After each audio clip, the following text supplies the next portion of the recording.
The fluorescent lights of St. Catherine's Hospital hummed their usual indifferent tune.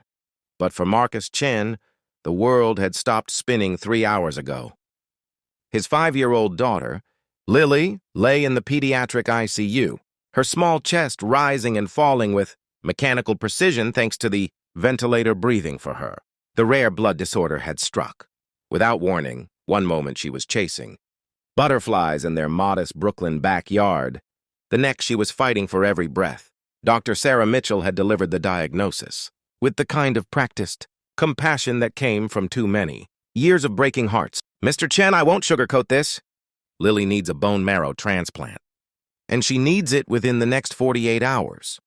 We've searched the National Registry, but given her unique genetic markers, a combination of her Chinese and Irish heritage, finding a match is like searching for a specific grain of sand on a beach." She paused, her eyes softening. "Only one donor could save her, and we haven't found them yet." Marcus had built his life on hard work and determination. After immigrating from Shanghai at 19 with nothing but an engineering degree and broken English, he'd worked 3 jobs to support himself through graduate school. He'd married Emma, a kind-hearted teacher from Queens, and together they'd created a beautiful life.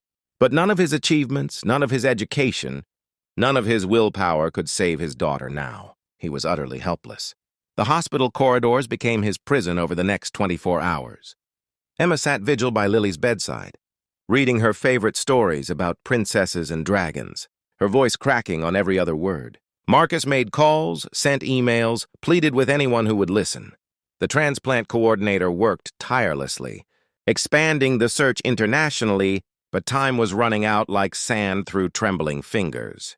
On the second evening, as golden light filtered through the waiting room windows, Marcus sat alone with his head in his hands.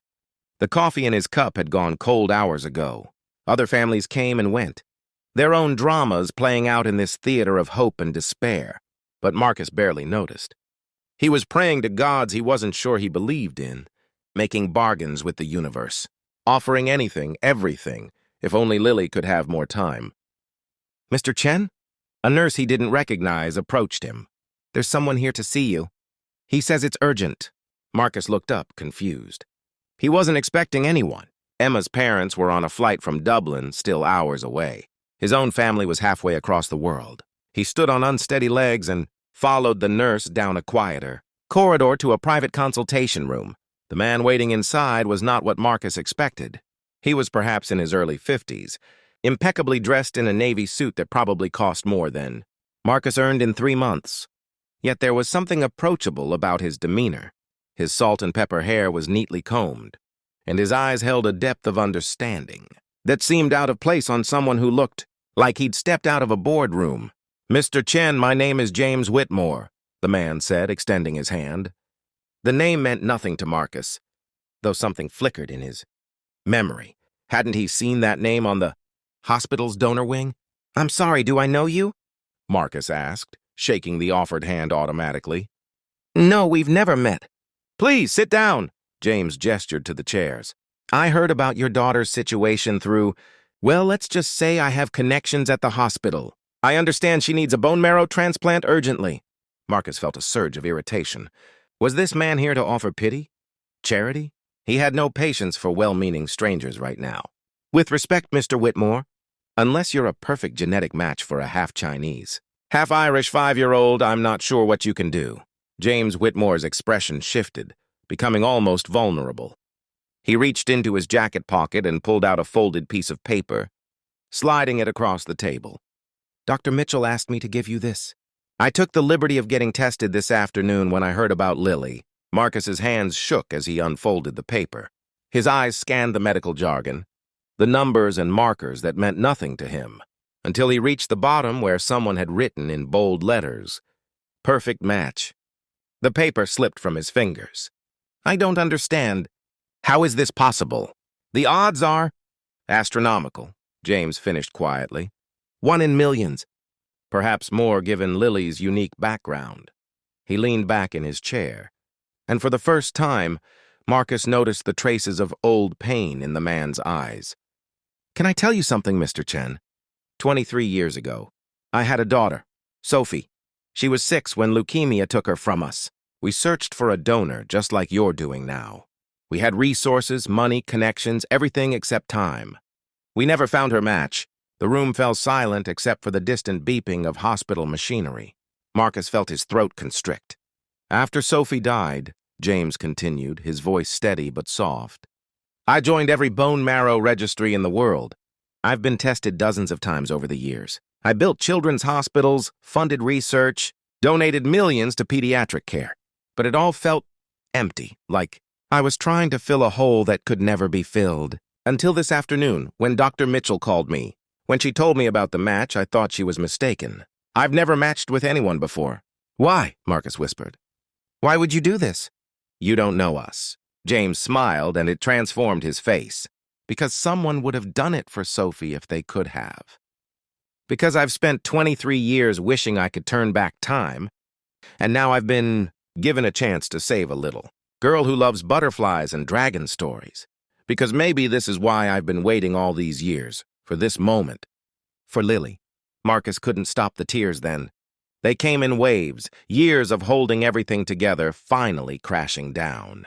This stranger, this billionaire who could have spent his afternoon doing anything, had instead walked into a hospital and offered to save his daughter's life. There's no obligation, James added quickly. I know this must be overwhelming. Take time to think about it, discuss it with your wife. The doctors will verify everything independently. I just wanted you to know that there's hope now. Lily has a chance. But Marcus was already standing, roughly wiping his eyes. No, please, yes, God, yes. Thank you doesn't even begin to cover... His voice broke. James stood too, placing a firm hand on Marcus's shoulder. Then let's go tell Dr. Mitchell to start preparing. We have a little girl to save. The surgery took place the next morning. Emma held Marcus's hand in the waiting room while James underwent the extraction procedure in an adjacent operating room. The transplant coordinator had explained that James had insisted on no publicity, no recognition. He said some gifts aren't meant for cameras, she'd told them, clearly moved herself. When Dr. Mitchell emerged hours later with a tired but genuine smile, Marcus and Emma knew before she spoke. The transplant had been successful. The bone marrow was already beginning to graft. Lily would need time to recover, weeks of careful monitoring, but the prognosis was good. She would live. 3 months later, on a crisp autumn afternoon, Lily chased butterflies in Prospect Park while Marcus and Emma watched from a bench. She was still thin, still wore a protective mask when in crowds, but her laughter rang out clear and pure. James Whitmore had visited twice during her recovery, bringing books and stuffed dragons, staying just long enough to read a story before quietly excusing himself. He always left before the nurses could make a fuss. Marcus's phone buzzed. A text from an unknown number. I saw a butterfly today and thought of Lily. How is she? He smiled, typing back. She's perfect. Thank you for giving us our miracle. The response came quickly. Thank you for letting me be part of one. Some debts can never be repaid, only paid forward. Love to all of you. Marcus looked at his daughter, dancing in the afternoon light, and understood. Grief and hope, loss and love, they were all threads in the same tapestry. James Whitmore had lost his Sophie, but in saving Lily, he'd found a way to honor her memory. And somewhere in that exchange, in the simple act of one human being choosing to save another, something broken had begun to heal. Emma leaned her head on Marcus's shoulder. What are you thinking about? Kindness, he said simply, and how sometimes the answer to our prayers comes from the most unexpected places. Lily called to them, her arms spread wide, a butterfly momentarily resting on her fingertip. In that moment, Marcus sent up a silent prayer, not for miracles this time, but in gratitude for the one already received, and for the man who had whispered 3 words that changed everything. It's me.